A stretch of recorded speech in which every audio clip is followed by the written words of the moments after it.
In this societal landscape, traditional roles and structures have dissolved. With divorce rates soaring, relationships are fragile, causing instability. The once stable institution of marriage now faces challenges, with over 80% of marriages ending. The shift towards same-gender partnerships reflects evolving social norms, challenging traditional perceptions. However, amidst these changes, the population grapples with a lack of purpose as work loses its significance. This societal shift necessitates a reevaluation of values and priorities, emphasizing the importance of resilience and adaptability in navigating an uncertain future. In response, governments implement a universal basic salary to address economic disparities.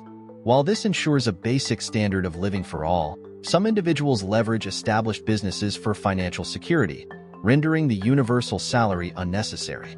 Notably, many of these individuals are part of the LGBTQ+ community, reflecting their resilience and entrepreneurial spirit. This dynamic underscores the diverse paths to success in this evolving society. However, it also raises questions about the distribution of resources and the role of privilege. As societal structures continue to transform, equity and inclusivity remain paramount considerations for policymakers and communities alike. The decline of organized religion marks a significant societal shift, with churches dwindling in numbers and synagogues long vanished. Mosques, once prevalent, now remain primarily in the Middle East. This trend signals a broader disinterest in traditional religious institutions and beliefs. In this secular age, the concept of God holds little relevance for many, reflecting changing attitudes towards spirituality and faith. Yet, amid this transition, questions arise about the role of morality, community, and existential meaning in a world without divine guidance.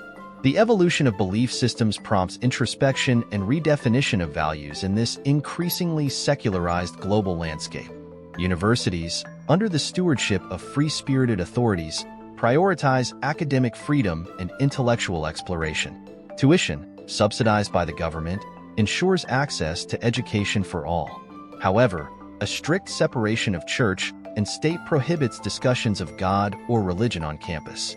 This policy reflects a commitment to secularism and the promotion of diverse perspectives within higher education.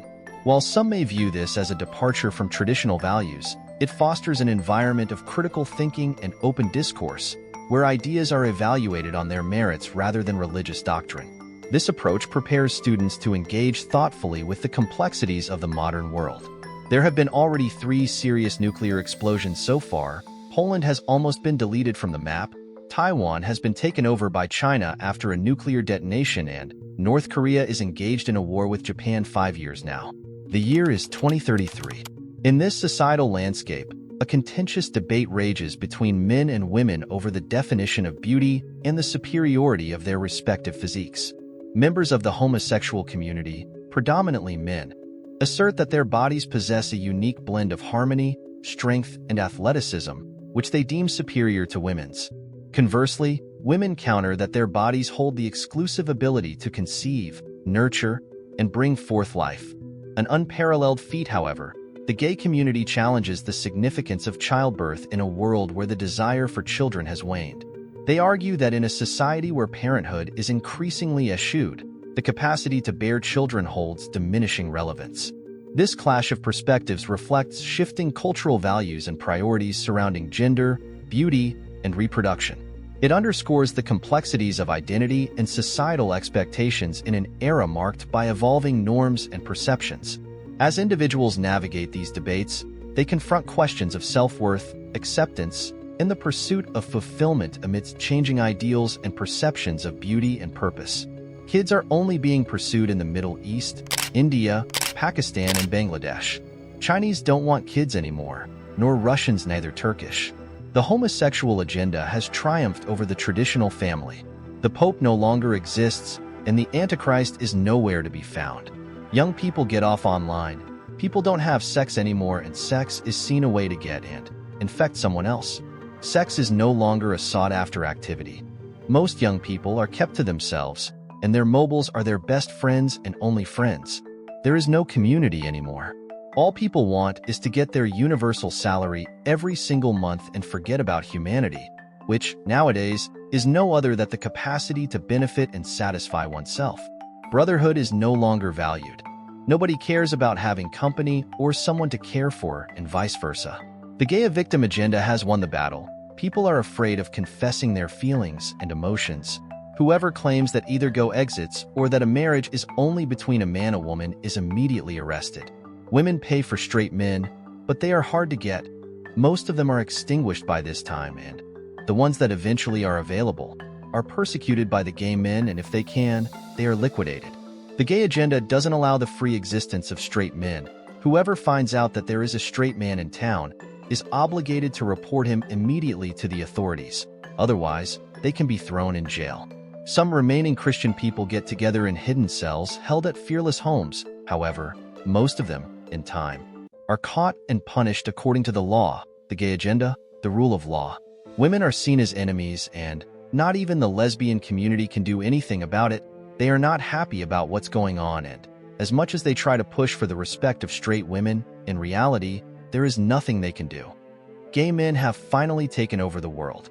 The homeless people have more rights than most of the population, and you will be surprised, but since there is no work anymore, they get to have a much better lifestyle than the rest of the population since they know how to survive in times of scarcity. However, if there is a goal for the gay community is no other than to get rid of straight men. The fight has begun. Straight men have nobody behind them, and even some straight women are choosing to lay down with a gay man rather than a straight man because of the fear of losing their lives and the ability to survive. The military has mostly disappeared. The government doesn't need them anymore. All wars are won by a nuclear explosion. Gay men are focused on getting rid of straight men and keeping some straight women so they can reproduce via laboratory whenever they need to preserve the human race. In this world dominated by survival instincts, the distinction between merely existing and truly living has blurred.